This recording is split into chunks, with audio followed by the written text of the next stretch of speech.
మోహిని ఏకాదశి మే 19న 3 యోగాల కలయిక.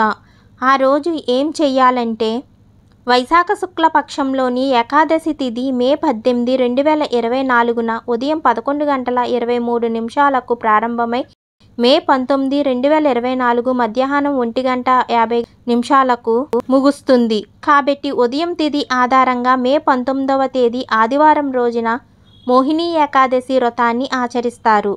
జ్యోతిష్య నిపుణుల ప్రకారం ఈసారి మోహిని ఏకాదశి నాడు 3 పవిత్రమైన యాగాలు ఏర్పడుతున్నాయి. ఈ 3 పవిత్ర యాదృచ్ఛికాలను పూజించడం ద్వారా ప్రజలు కోరుకున్న కోరికలు నెరవేరి ఇంట్లో సుఖ సంతోషాలు నెలకొంటాయని విశ్వాసం. ఈసారి మోహిని ఏకాదశి రోజున అనేక శుభయోగాలు ఏర్పడుతున్నాయి. మోహిని ఏకాదశి రోజున ఏర్పడనున్న ప్రత్యేక యాదృచ్ఛికాలు ఈ చర్యలతో అన్ని పనులు పూర్తి. హిందూ మతంలో ఏకాదశి తిథి విష్ణువుకు అంకితం చేయబడింది. ఏకాదశి రోజున శ్రీహరికి ప్రత్యేక పూజలు చేస్తారు. వైశాఖ మాసంలోని శుక్లపక్షంలో వచ్చే ఏకాదశిని మోహిని ఏకాదశి అని అంటారు. ఈ రోజుకి విశేష ప్రాముఖ్యత ఉంది. ఈ ఏకాదశి రోజున విష్ణువుతో పాటు మోహిని అవతారాన్ని పూజిస్తారు. పాపాలు పోగొట్టుకుని సుఖ సంతోషాలతో జీవించాలని భక్తులందరూ మోహిని ఏకాదశి వ్రతాన్ని ఆచరిస్తారు. ఈ రోజున ఉపవాసం, పూజలు చేయడం ద్వారా భక్తుడు సుఖ సంతోషాలను పొందుతాడు. పంచాంగం ప్రకారం ఈసారి మోహిని ఏకాదశి నాడు మే 19 3 పవిత్రమైన యాగాలు ఏర్పడుతున్నాయి. 3 పవిత్ర యాదృచ్ఛికాలను పూజించడం ద్వారా ప్రజలు కోరుకున్న కోరికలు నెరవేరి ఇంట్లో సుఖ సంతోషాలు నెలకొంటాయని విశ్వాసం. ఈసారి మోహిని ఏకాదశి రోజున అనేక శుభయోగాలు ఏర్పడుతున్నాయి. ఈ యాగాలు జ్యోతిష్య శాస్త్ర కోణంలో చూస్తే చాలా పవిత్రమైనవిగా పరిగణించబడుతున్నాయి. ఈ ప్రత్యేక యాదృచ్ఛికాలు జరుగుతున్నాయి.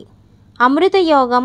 ఇది మే 19 ఆదివారం ఉదయం 5:28 నుంచి మే 20 సోమవారం ఉదయం 3:16 వరకు ఉంటుంది.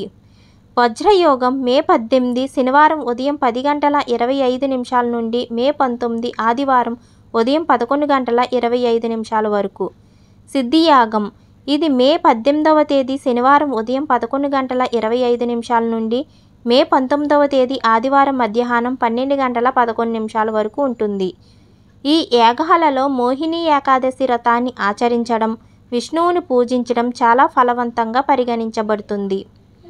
ఏకాదశి రోజున చేయాల్సిన ప్రత్యేక చర్యలు ఏమిటంటే, మోహిని ఏకాదశి రోజున ఏదైనా ప్రత్యేక కోరికను నెరవేర్చడానికి కొత్త పసుపు రంగు వస్త్రాన్ని తీసుకుని దాని 4 అంచులకు కుంకుమ అద్ది శ్రీహరి ఆలయానికి వెళ్ళి దానిని సమర్పించి మీ కోరికను తీర్చమని కోరుకోండి.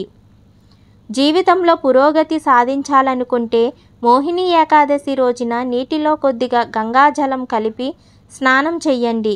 ఆ తర్వాత శుభ్రమైన బట్టలు ధరించి ధూపం, దీపాలు మొదలైన వాటితో విష్ణువును పూజించి భగవంతుని అనుగ్రహాన్ని పొందాలి. జీవిత భాగస్వామితో మీ సంబంధాన్ని బలోపేతం చేయాలనుకుంటే ఈ ఏకాదశి రోజున శ్రీ విష్ణువును నిర్దేశించిన పద్ధతిలో పూజించిన తర్వాత శ్రీ విష్ణు గాయత్రి మంత్రాన్ని జపించండి.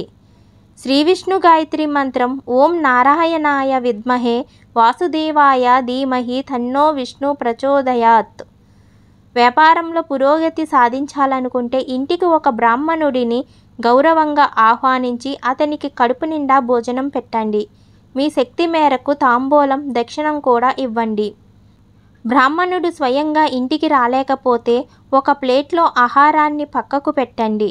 అతన్ని ఇంటికి వెళ్ళి అతని పాదాలకు నమస్కారం చేసి దక్షిణ ఇవ్వండి.